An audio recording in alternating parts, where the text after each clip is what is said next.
The Parsha tells the story of Moshe Rabbeinu hitting the rock in order to provide water to the whole Jewish people and to their herds. What's interesting is there's almost a parallel, almost a very similar story, almost the same story in Parshas Chukas, where again Moshe Rabbeinu strikes a rock in order to provide water to the Jewish people. One difference is that the first story happened shortly after leaving Egypt, and the other story happened close to entering Eretz Yisrael, almost 40 years later. Another difference between the stories is that the first story, Hashem commanded Moshe to hit the rock. The second story, Hashem actually commanded Moshe to speak to the rock. Now the other details these stories contain, important details, and we need to learn these stories because they contain very, very, very wondrous ideas. But just this difference also is curious.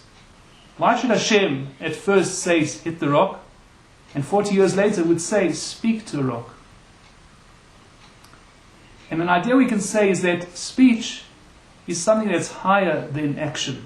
Action is something more of this world. It's more physical, it's more coarse in a sense. And speech is something much more subtle. You speak to someone, it's not the same as pushing them or shoving them or hitting them or shaking them. It's not the same thing. And just like speech is higher than action, thought is even higher than speech. So we can say as follows. When the Jewish people first came out of Egypt, they were quite raw. They'd been slaves to Pharaoh. And what they needed was something much more tangible to teach them the lesson. The lesson was that Hashem can take care of your needs even in a desert. Even in a desert, He can supply you all your needs, as much water as you want, as much food as you want. But they needed that lesson in a very tangible sense. At the end of the 40 years, so the Jewish people had matured. They'd learned a lot. They'd spent 40 years in the presence of Moshe as one of their teachers. And there were other great sages who were living amongst them. They'd spent 40 years experiencing miracles.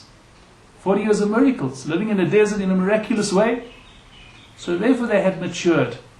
And now it was the time for a more subtle message, a loftier message. And that is that speech also is sufficient. Just speaking to rock.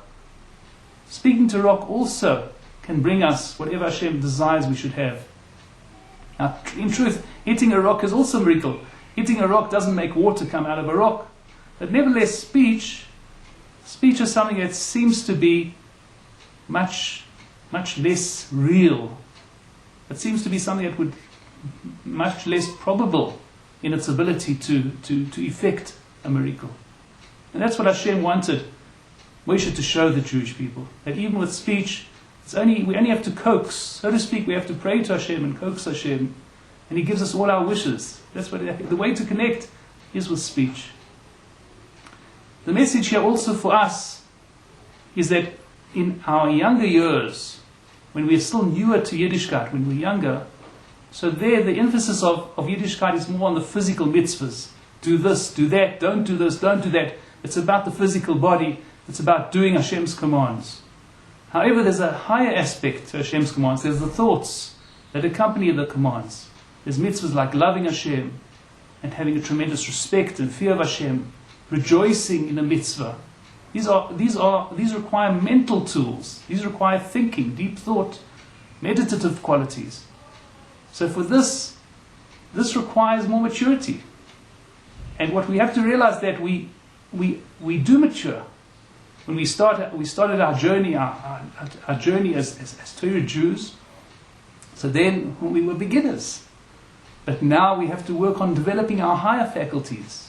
We can't stay the same. The way we kept certain mitzvahs when we first started cannot be the same as we keep it now. We must mature.